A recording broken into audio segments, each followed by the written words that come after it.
senhores ministros, senhoras advogadas e aos senhores advogados, eu passo a Ministro Luiz palavra Fux, presidente à Sua do Excelência, STF. o ministro Nunes Marques, para o seu voto.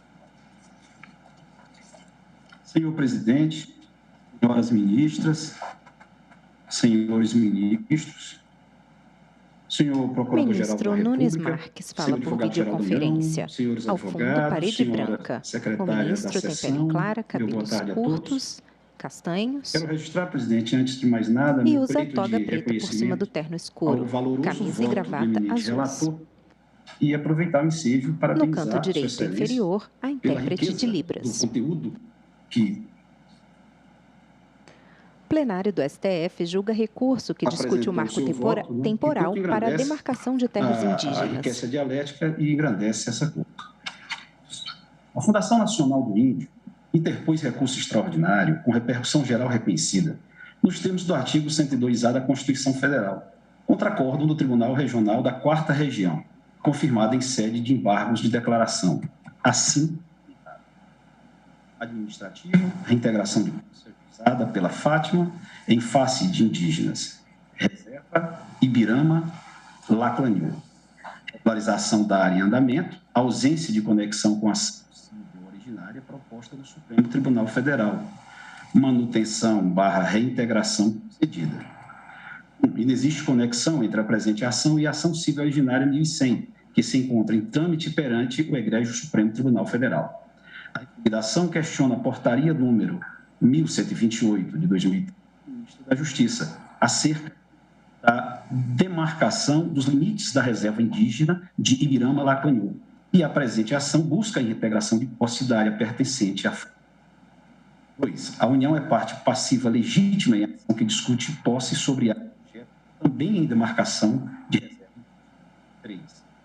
Mantida a sentença que concede a manutenção/reintegração de posse de área reconhecida como reserva, ainda que atrelada ou inteira à área que se encontra em processo de delimitação de reserva indígena. Aplicação do princípio da razoabilidade, sendo impossível a imposição de perda da posse ao proprietário sem o devido processo legal e a respectiva indenização, ausente delimitação da área da reserva como sendo indígena. Nas razões, alega violação aos artigos 5º, inciso 54, 55 e artigo 231 da Lei Maior, sustentando em suma. A recorrente pediu a complementação do acordo pela turma com a oposição dos embargos declaratórios. Estes buscaram integrar o acordo, deixando com os dispositivos legais arrolados, tendente à observância do comando constante da súmula número 98 do Superior Tribunal de Justiça. Todavia, em que pese a colenda turma ter dado parcial provimento ao ED para fins exclusivos de pré-questionamento, deixou de manifestar o entendimento de que cada um dos dispositivos legais apontados no ED. Excelências, não se está em firmar a tese da rejeição pelo acordo das razões e dispositivos legais levantados no ED, mas sim provocar o necessário debate e colaborar com a prestação jurisdicional. A recorrente nos declaratórios aduzia para o fato de que o acordo embargado deixara de manifestar sobre o entendimento de que dá aos artigos de lei que pretendia usar na fundamentação dos recursos excepcionais. Ministro Nunes Marques, uma parte apenas. Vossa Excelência tem alguém aí assessorando Vossa Excelência na parte da informática? Porque às vezes a voz de Vossa Excelência está cortando. A nossa aqui está ok. Não, presidente.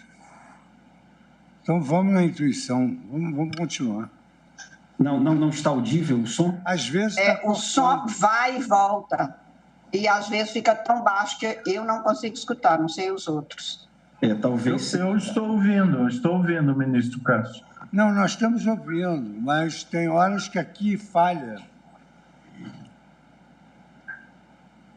Pode continuar, ministro Cássio. Bom, como se observa, vou tentar falar um pouco mais alto, presidente. Como se observa, as terras tradicionalmente ocupadas pelos índios incluem-se no domínio constitucional da União Federal.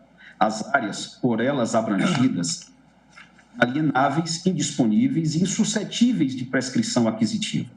A Carta Política, com a outorga dominial atribuída à União, criou para esta uma propriedade vinculada ou reservada, que se destina a garantir aos índios o exercício dos direitos que lhe foram reconhecidos constitucionalmente. Constituição Federal, artigo 231, parágrafo 2º, 3º e 6º, visando, desse modo, a proporcionar às comunidades indígenas bem-estar e condições necessárias à sua reprodução física e cultural, segundo seus usos, costumes e tradições. A Constituição Federal acolheu a teoria do indigenato, na qual a relação estabelecida entre a terra e o indígena é congênita e, por conseguinte, originária. De fato, com o advento da Carta Magna, foram reconhecidos os direitos originários dos índios sobre as terras que ocupavam, independentemente de título ou reconhecimento formal.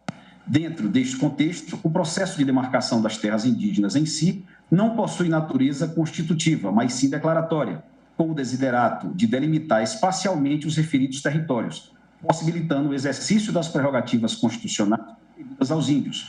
Daí porque rejeita-se de plano o argumento do acórdão de que a cadeia dominial das terras controvertidas remonta 80 anos. Plenário do STF julga recurso que discute o marco temporal para a demarcação de terras indígenas. Quem vota é o ministro Nunes Marques. Privilegiando o direito de posse de proprietário titulado em detrimento do direito originário dos índios, reconhecido pela Carta Magna, viola as normas constitucionais constantes dos parágrafos do artigo 230.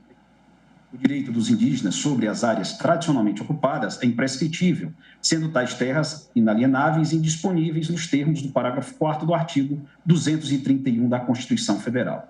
No caso concreto, a área em discussão é de ocupação imemorial dos indígenas e está abrangida pela portaria MJ, número 1128/2003, que foi precedida de regular processo administrativo e se encontra amparada pela legislação e Constituição Federal. Ademais, a ocupação da área é tradicional e está registrada na literatura histórica da região. Sendo assim, o título de domínio apresentado pela recorrida se mostra nulo, em face da previsão constante do artigo 231, parágrafo 6º da Constituição da República, haja vista que se constituíram sobre a área indígena, se mostrando despidos de qualquer eficácia jurídica. Da mesma forma, tratando-se de direito originário, é inoponível aos indígenas o disposto nos artigos 924, 926, 927 e 928 do Código de Processo Civil, pois possuem direito originário àquela terra. Em razão disso, desde os atos régios de 1º de abril de 1680 e 6 de junho de 1775, há a instituição do indigenato e o reconhecimento da territorialidade indígena por título originário.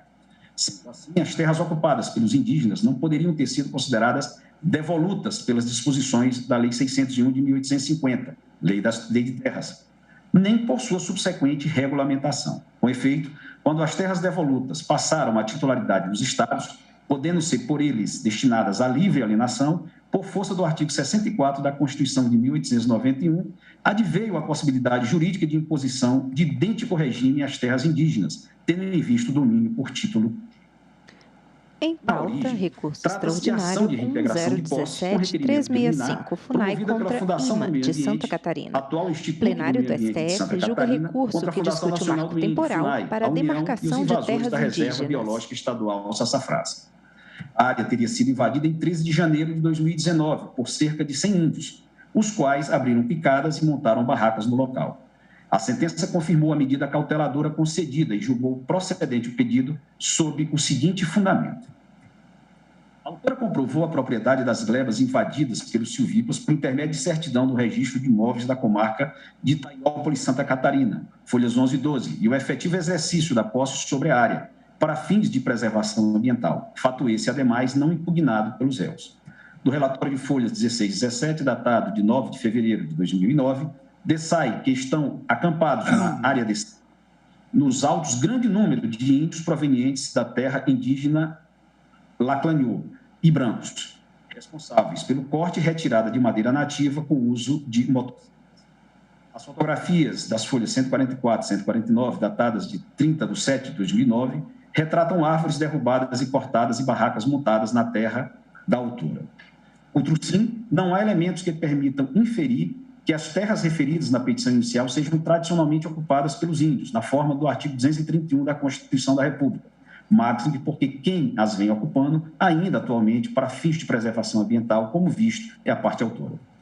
Assim, Nos termos da legislação de regência, a reserva biológica se destina à preservação integral da biota, sem intervenção humana direta ou modificações ambientais, escopo com o qual conflitam flagrantemente a invasão do imóvel e o corte de madeira nativa por parte dos silvícolas. Mantida a decisão pelo Tribunal ACOR, o recurso extraordinário foi remetido ao Supremo. O processo foi inicialmente distribuído ao ministro Ricardo Lewandowski. Todavia, ante conexão com a ação civil originária em 1100, a presidência determinou a redistribuição ao ministro Edson Fachin.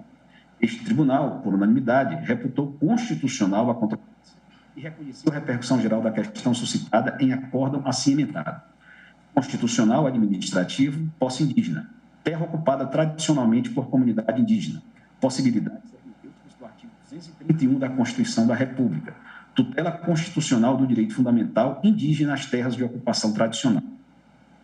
É dotada de repercussão geral a questão constitucional referente à definição do Estatuto Jurídico Constitucional das relações de posse das áreas de tradicional ocupação indígena à luz das regras dispostas no artigo 231 do texto constitucional. Repercussão geral da questão constitucional reconhecida. O relator deferiu o pedido de ingresso da comunidade indígena Xoclengue, da terra indígena Ibirama-Lacanhô, na qualidade de litisconsorte passiva necessária. Segundo o relator, o fato da redação do artigo 232 da Constituição Federal, assume-se que os índios, suas comunidades e organizações são partes legítimas para ingressar em juízo em defesa de seus direitos e interesses. Isso, em decorrência de todo o arcabouço constitucional, retirou os indígenas de uma esfera protetiva diminutiva de suas capacidades e reconheceu-lhes, dentro de uma noção plural de sociedade, que pretendeu regular a mesma capacidade conferida aos demais cidadãos brasileiros na defesa de seus direitos. No caso em tela, trata-se de recurso extraordinário em face de acórdão que confirmou a sentença de reintegração de posse de área incluída em demarcação administrativa de terra. Logo, qualquer decisão a ser proferida no presente feito tem o potencial de atingir a esfera de direitos dos índios da comunidade indígena Xoclengue, da terra indígena Ibirama-Lacanhô, uma vez que a demarcação administrativa das terras reconhecida pela FUNAI, a Procuradoria-Geral da República manifestou-se pelo provimento parcial do recurso, em parecer da lavra da doutora Raquel Elias Ferreira Dodge, cuja ementa reproduzo. Recurso extraordinário, repercussão geral, tema 1031, Estatuto Jurídico Constitucional das áreas de tradicional ocupação indígena, artigo 231 da Constituição Federal de 1988, normas consagradoras de direitos fundamentais, direitos originários dos índios sobre as terras de ocupação tradicional, posse permanente, identificação e delimitação das terras tradicionalmente ocupadas pelos índios, necessidade de estudo antropológico, inexistência de marco temporal de ocupação estabelecido, natureza meramente declaratória do processo administrativo de demarcação de terras indígenas, nulidade e extinção de atos que tenham por objeto a ocupação, o domínio e a posse dessas terras, compatibilidade entre a tutela constitucional das terras indígenas. Proposta de tese de repercussão geral, tema 1031.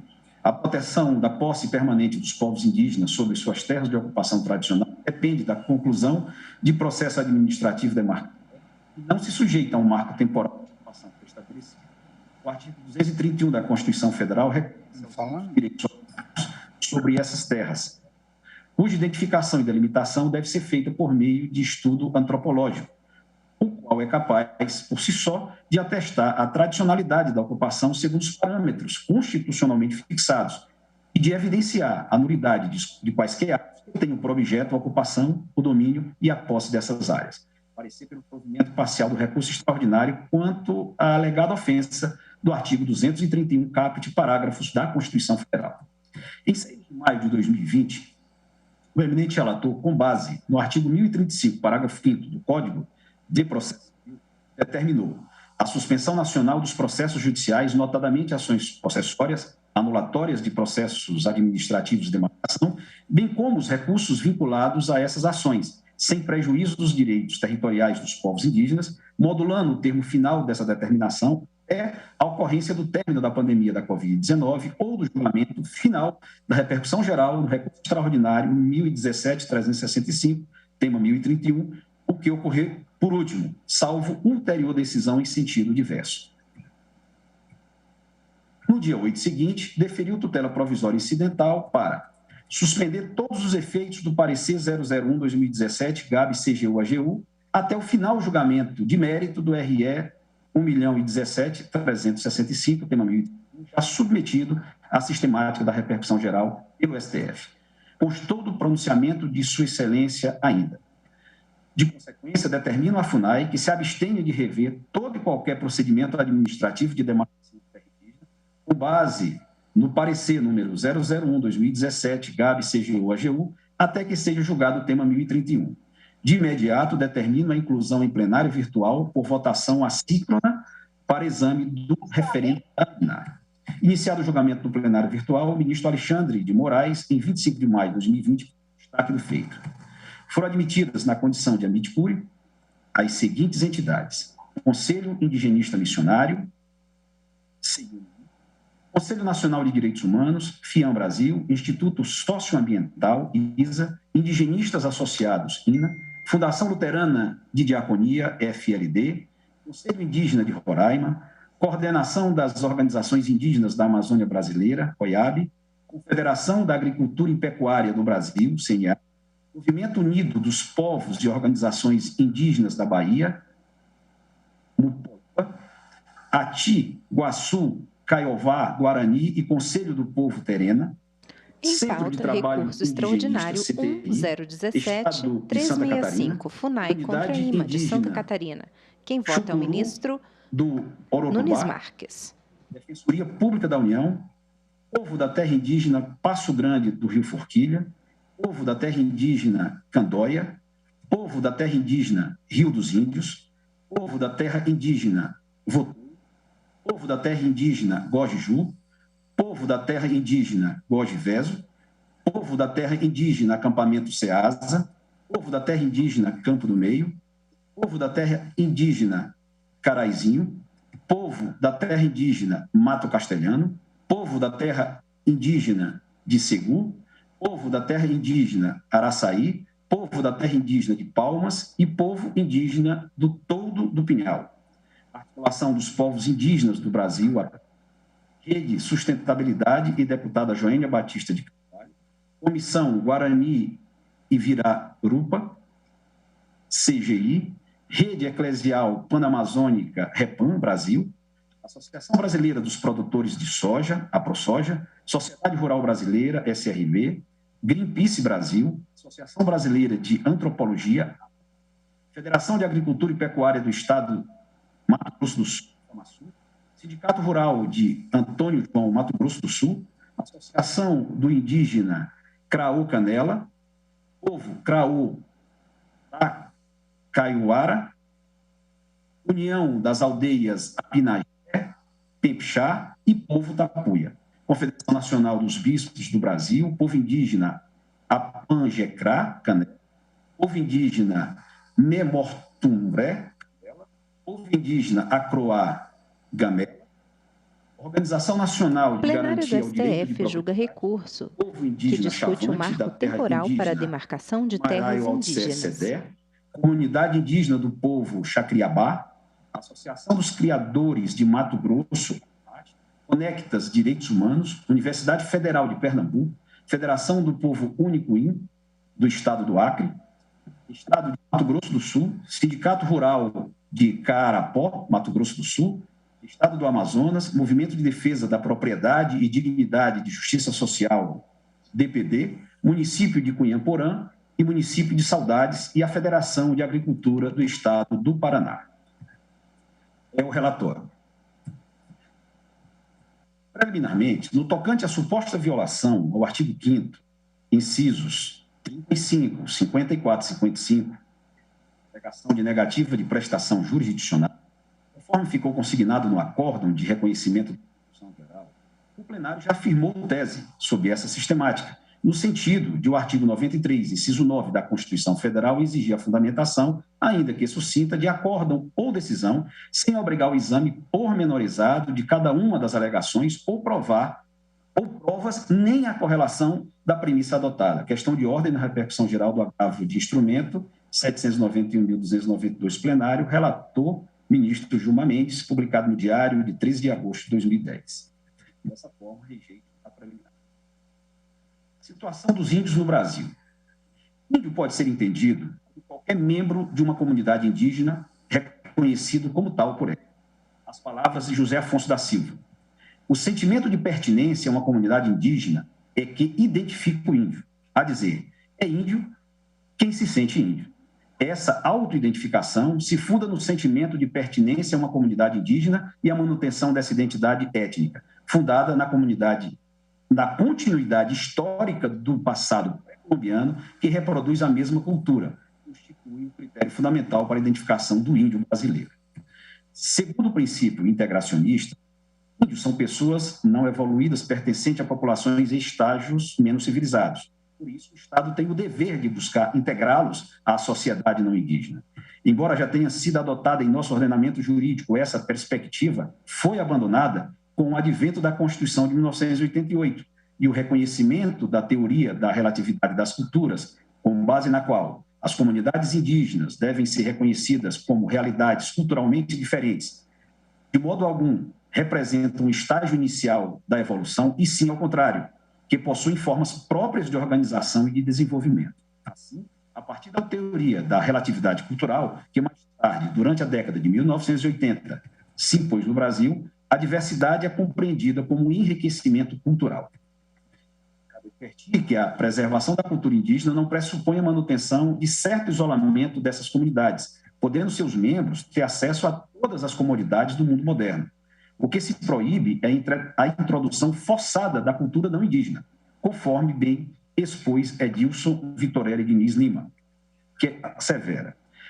O que se quer afirmar, em linguagem mais vulgar, é que o índio não deixa de ser índio por usar calças jeans, telefone celular ou computador.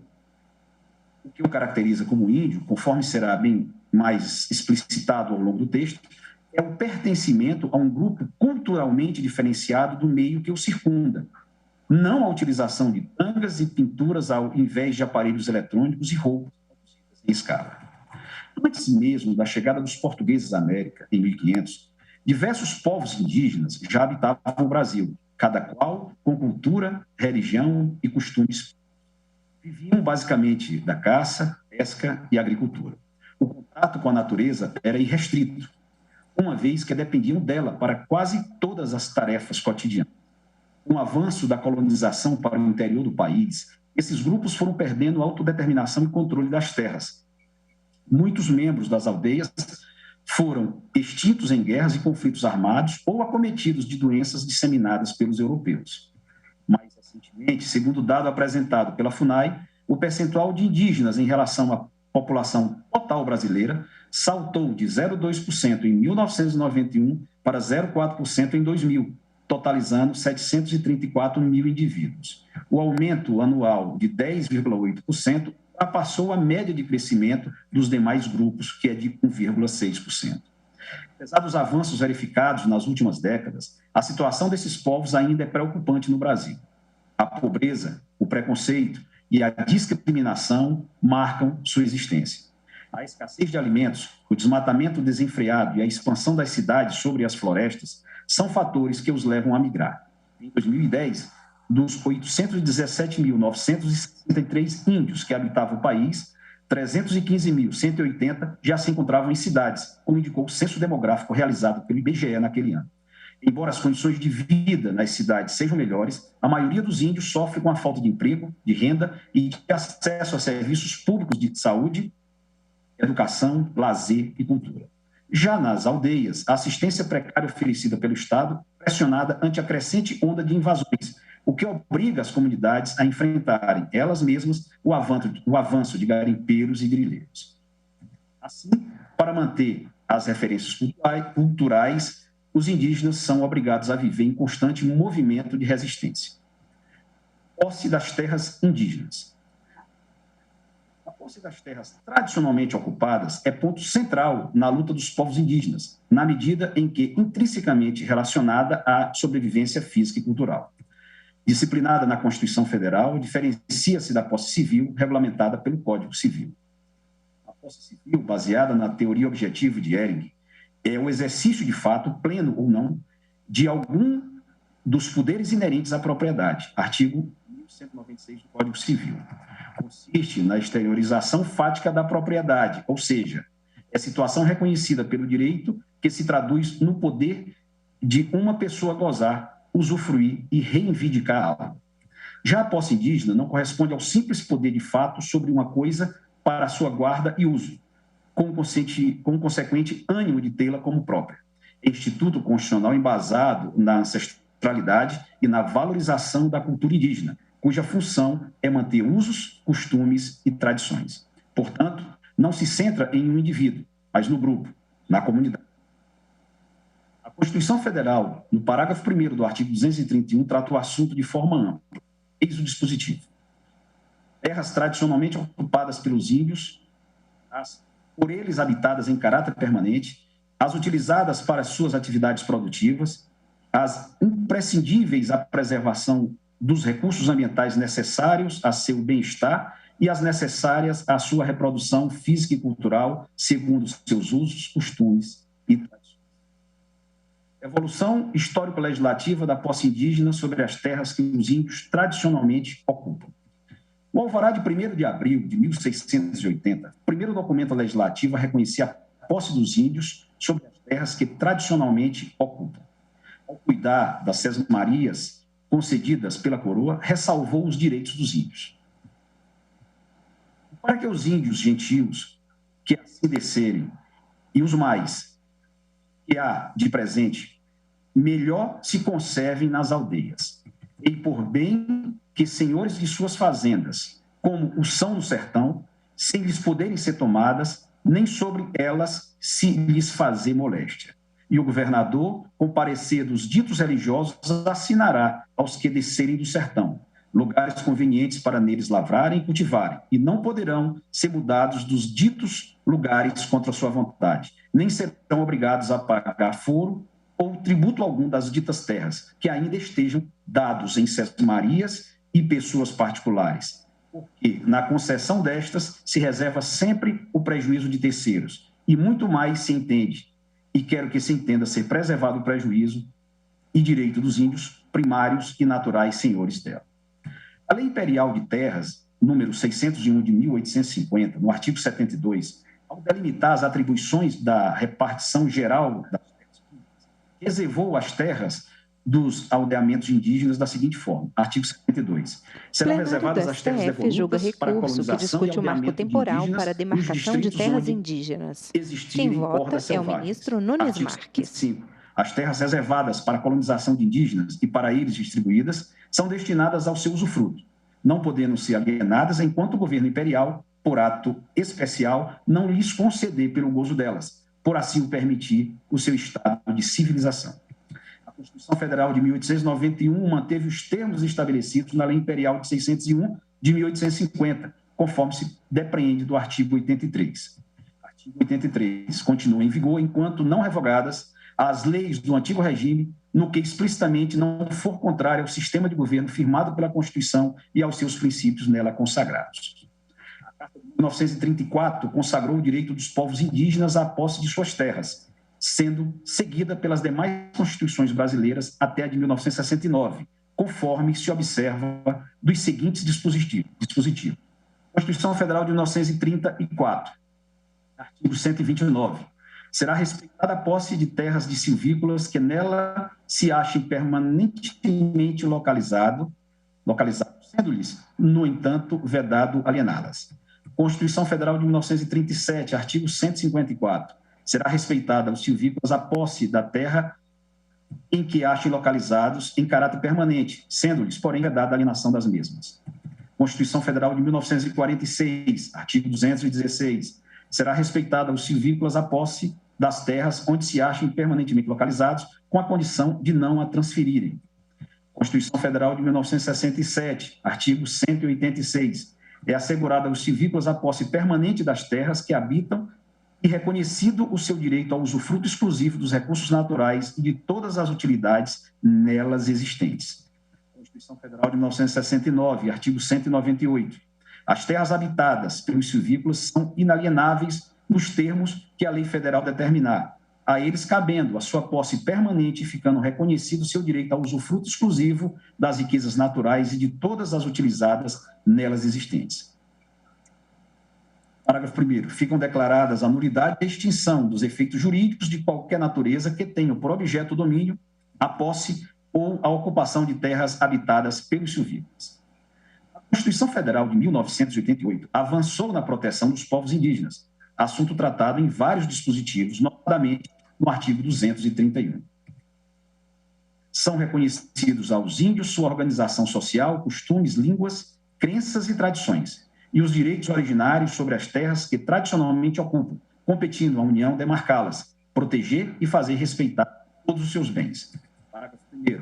São terras tradicionalmente ocupadas pelos índios, a por eles habitadas em caráter permanente, as utilizadas para suas atividades produtivas, as imprescindíveis à preservação dos recursos ambientais necessários a seu bem-estar e as necessárias à sua reprodução física e cultural, seus usos, costumes e tradições, e a sua posse permanente, cabendo-lhes usufruto exclusivo das riquezas do solo, dos rios e dos lagos nelas existentes. Parágrafo 3º. O aproveitamento dos recursos hídricos, incluídos os potenciais energéticos, a pesquisa e a lavra das riquezas minerais em terras indígenas, só podem ser efetivados com autorização do Congresso Nacional, ouvidas as comunidades afetadas, ficando-lhes assegurada participação nos resultados da lavra na forma da lei.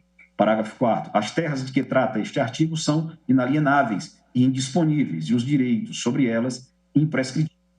Parágrafo 5º. É vedada a remoção dos grupos indígenas de suas terras, salvo a de referendo do Congresso Nacional, em caso de catástrofe ou epidemia que põe em risco sua população ou no interesse da soberania do país, após deliberação do Congresso Nacional, garantido, em qualquer hipótese, o retorno imediato, logo que cesse o risco.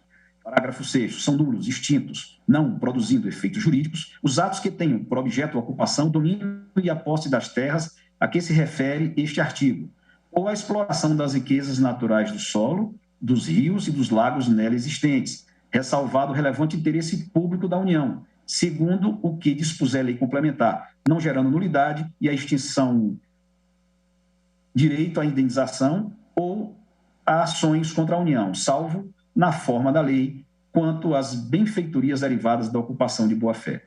Parágrafo 7º. Não se aplica às terras indígenas o disposto no artigo 154, parágrafos 3º e 4º. Qual Carta da República entende como as terras que tradicionalmente ocupam? Ao Estado brasileiro, cabe a promoção do processo demarcatório delas, de modo a garantir os direitos imprescindíveis à posse permanente e ao usufruto exclusivo das riquezas naturais do solo, dos rios e dos lagos das áreas reconhecidas como de ocupação tradicional. Após a Convenção número 169 da Organização Internacional do Trabalho, OIT, sobre povos tribais, o Brasil promulgou o decreto número 5.051 de 2004, reconhecendo a relação especial dos povos indígenas com a terra, base de sua sobrevivência cultural e econômica. No artigo 14 dispõe: 1. Plenário do STF julga recurso que discute o marco temporal para a demarcação de terras indígenas.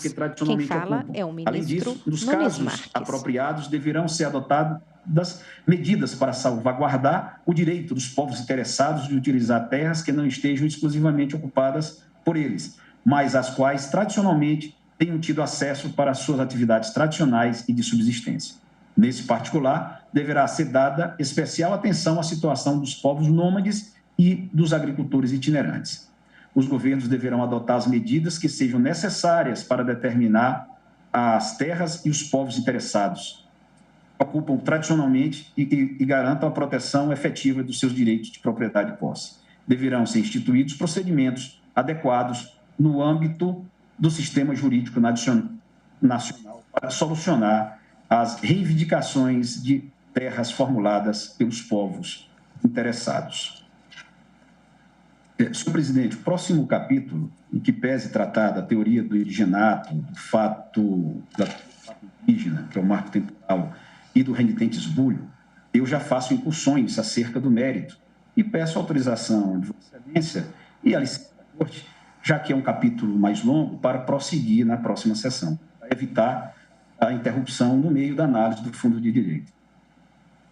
Pois não, ministro Nunes Marques. Vossa Excelência, então, prossegue no mérito na próxima sessão. Ministro Luiz Fux. Então, antes de encerrar a sessão, eu concedo a palavra à Sua Excelência, a ministra Carmen Lúcia, que pediu para se manifestar.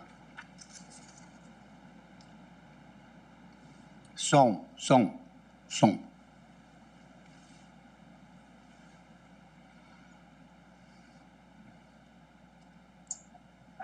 Senhor presidente, senhores ministros. Estamos ouvindo. Senhor presidente, ministro Luiz Fux. Ministra Carmen senhora Lúcia. vice-presidente. Clara, ministra Rosa Weber. Grisalhos e lisos. Senhores ministros. Senhor Procurador-Geral da República. Blusa preta. Ao fundo, senhores parede clara. advogados. Amanhã, senhor presidente, dia 10 de setembro, não temos sessão, porém...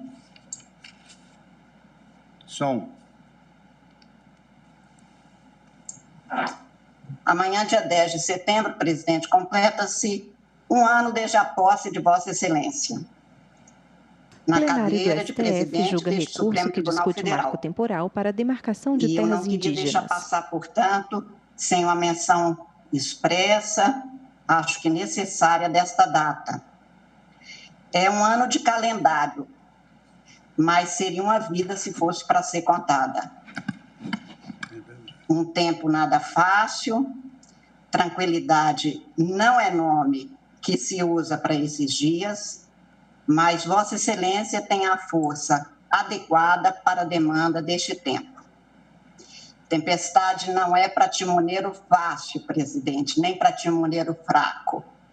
Somos todos seus pares, viventes e conviventes desta fase mais que difícil, na qual os ares e os fatos desbordam de sobressaltos assentados. Todo dia é uma agonia nova.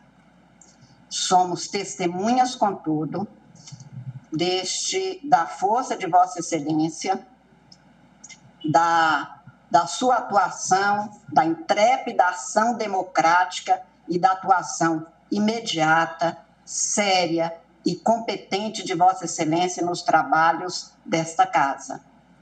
Neste país de tantas chagas e de tantos lutos, neste momento trágico da nossa história, ao Poder Judiciário cabe atuar em seu limite e em sua função para suprir o desalento e a angústia social que assombra o cidadão que reclama por justiça e liberdade. Vossa Excelência, senhor ministro Luiz Fux, tem honrado não apenas seu pai, que instou para que permanecesse aqui para servir o Brasil, país que o acolhera, como Vossa Excelência relatou em seu discurso de posse há um ano atrás. Vossa Excelência não atendeu apenas a seu pai, atendeu seu coração brasileiro e fez dessa escolha um compromisso desempenhado com fartura de coragem em tempo de tantas covardias. Vossa Excelência preside este Supremo Tribunal Federal e coordena os trabalhos dessa casa, seguindo no histórico compromisso que temos de buscar a verdade processual em tempos de mentiras que contaminam endemicamente, mentiras que adoecem cidadãos incautos, que matam pessoas porque não podem matar a ciência, que molestam a economia, que comprometem a sanidade institucional. Vossa Excelência, combatendo neste quadro e nesta quadra, honra, assim, sua história, de sua família, sua mãe, sua esposa, seus filhos e netos, mas também, senhor presidente, honra a justiça do Brasil. Somos seus colegas, testemunhas de sua entrega ao compromisso assumido. Sei bem, senhor ministro Luiz Fux, presidente, que neste cargo que agora Vossa Excelência ocupa, o tribunal, em alguns de nós, toma o corpo de nossa vida. Nós nos tornamos o Supremo Tribunal Federal, são dias e noites que se sucedem como se fôssemos uma instituição ambulante. Imagino que haja alguns que conseguem se distanciar. Vossa Excelência é dos que se confundem com o compromisso que assumiu e que honra com toda a galhardia, com toda a seriedade. Tenho para mim que na justiça distribuída há sempre uma gota de sacrifício do juiz, de todos os juízes. Uma gota que ninguém vê. Essa gota é um pouco da vida que a gente oferece para que os outros vivam, para que a liberdade se mantenha, para que a democracia viva sempre, sempre mais forte. Não há retórica falsa de uma democracia adjetivada. Em seu discurso de posse, de ingresso neste Supremo Tribunal Federal, presidente, o ministro Vitor Nunes Leal afirmou que o que mais importa não são os homens que entram, mas o que há de fundamental e permanente na obra coletiva que aqui se constrói, com segurança, sofreando a roubos e vencendo indecisões, mas inspirada sempre por uma ideia diretriz. Aqui se guarda a Constituição.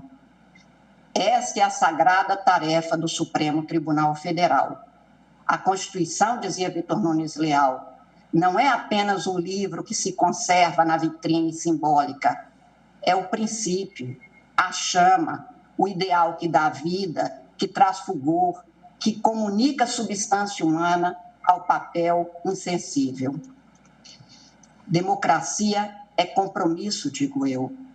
Esse que Vossa Excelência tão bem encarna e garante na ação permanente da história de vida que Vossa Excelência construiu e que somos todos testemunhas na ação permanente deste primeiro ano de gestão na presidência de nossa casa.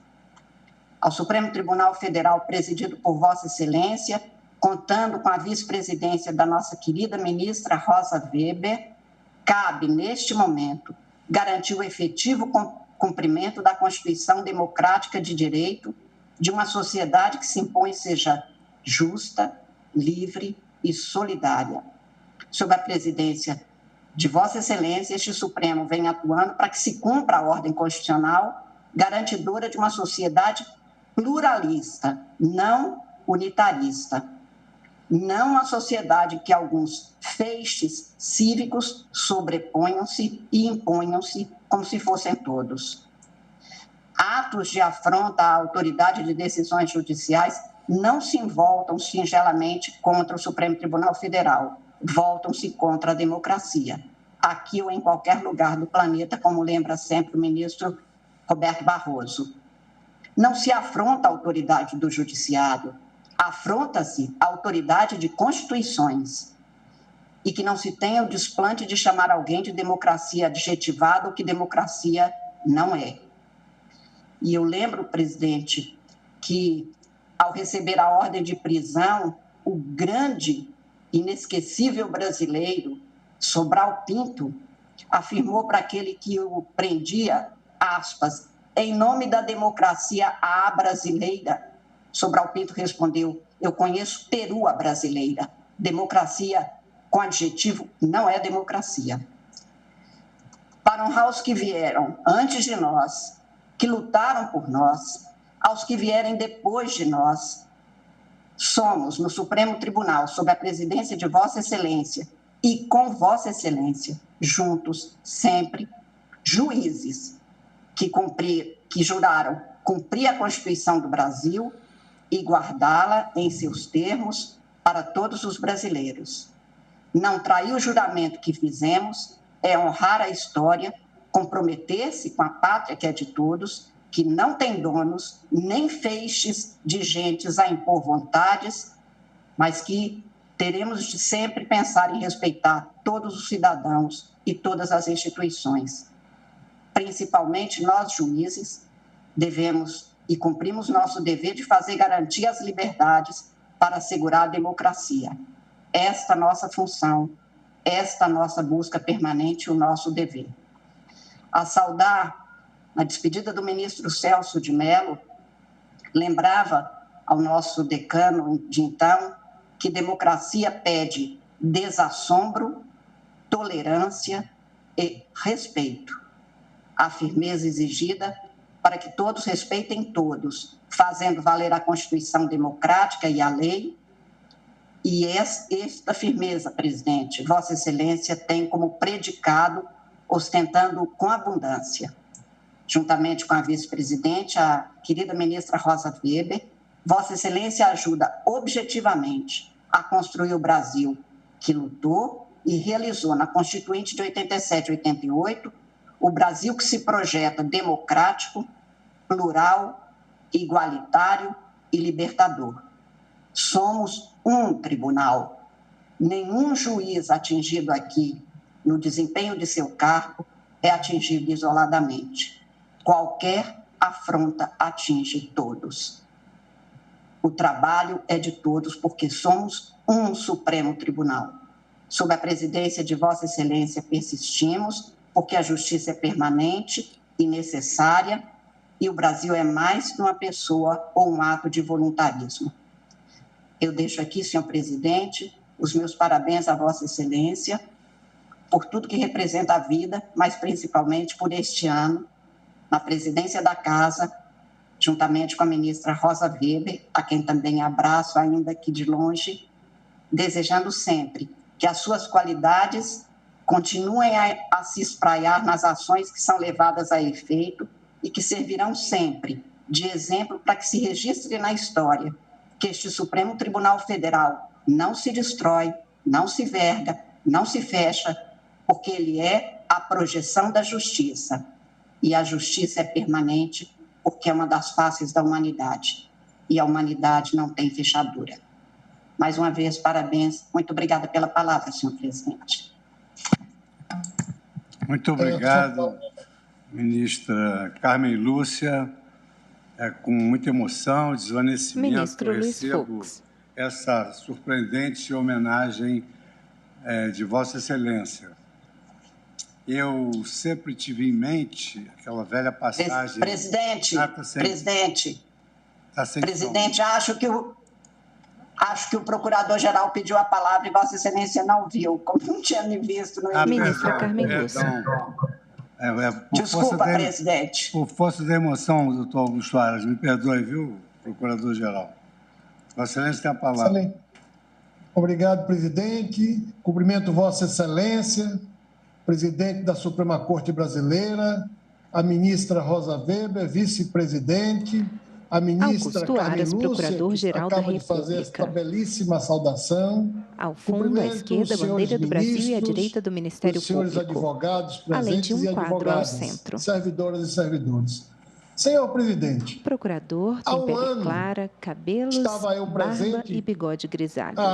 Usa terno escuro, camisa branca, gravata em tom avermelhado. Foi com muita satisfação que eu pude ver o jurista, o professor, o advogado, o membro do Ministério Público e o magistrado de carreira assumir a mais alta curul da justiça brasileira.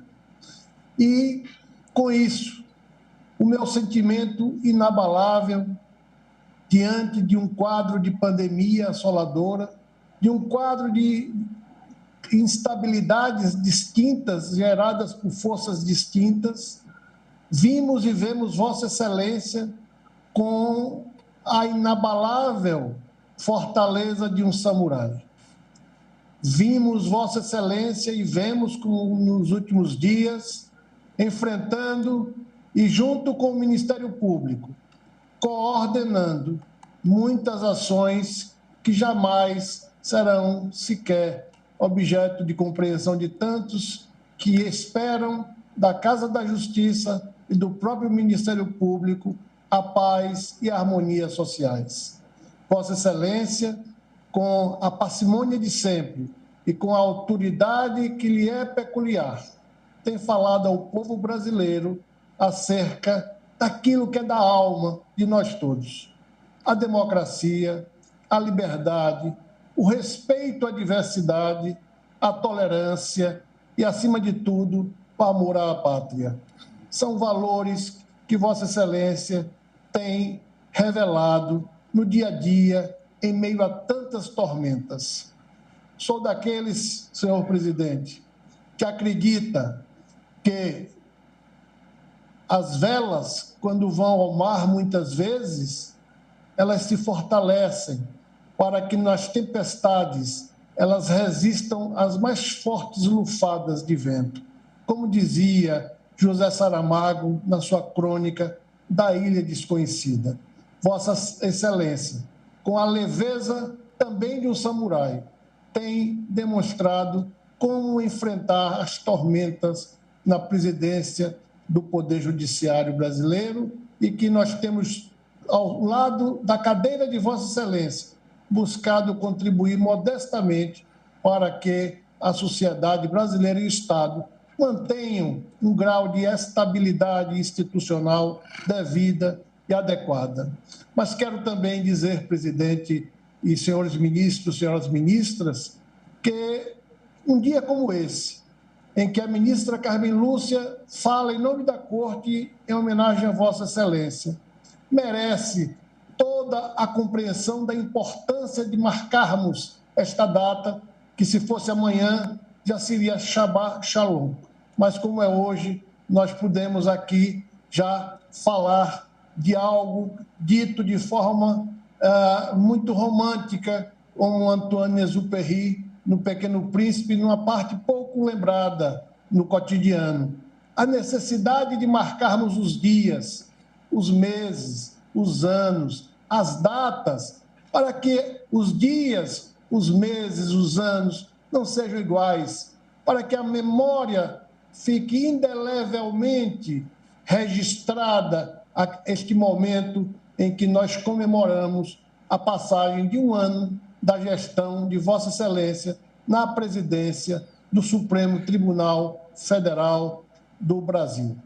A Vossa Excelência, a ministra Rosa, a todos os eminentes ministros e ministra Carmen Lúcia, os nossos votos de muita saúde e paz, e que Vossa Excelência continue com os eminentes pares de Vossa Excelência, conduzindo a justiça brasileira pelos caminhos da nossa ideal, que é bem referido pela ministra Carmen Lúcia, de uma sociedade livre, justa e solidária. Muito obrigado, senhor presidente, senhoras ministras, senhores ministros. Muito obrigado a Vossa Excelência, ministra Carmen Lúcia, pelas palavras generosas que dirigiu a mim em razão desse primeiro ano de mandato na presidência da Suprema Corte, juntamente com essa minha inseparável amiga, ministra Rosa Weber, que essas coincidências da vida nos fizeram, pela segunda vez, nos tornarmos presidente e vice-presidente, como fomos também no eleitoral. O velho poeta inglês John Donne dizia: "No man is an island", nenhum homem é uma ilha. E se eu efetivamente conseguir exercer uma presidência à altura daquilo que meus pais esperavam, quem tem de agradecer isso hoje sou eu. Graças a toda a colaboração que o colegiado sempre empreendeu em prol da presidência, os telefonemas dos fins de semana, as conversas cotidianas, eu os nomeando conselheiros da República do Supremo Tribunal Federal, incomodando-os aos domingos para que nós pudéssemos rumar num caminho difícil, num mar tormentoso, foi exatamente com esse empenho de todos os colegas que eu conseguia, nesse ano de pandemia de saúde, pandemia política, pandemia social, chegarmos a um momento ainda difícil, mas todos nós com a força e com a energia que a nossa instituição nos exige. Também agradeço ao procurador e à Vossa Excelência o fato de relembrar a minha origem. Nós estamos na iminência de um novo ano, que é um novo ano que se aproxima, novas luzes, novos horizontes, as esperanças que não morrem, principalmente para nós juízes, porque juízes sem esperança deixam a Constituição ao desabrigo. Mas também muito importante que Vossa Excelência me tocou fundo no meu órgão de fé, que é o meu coração,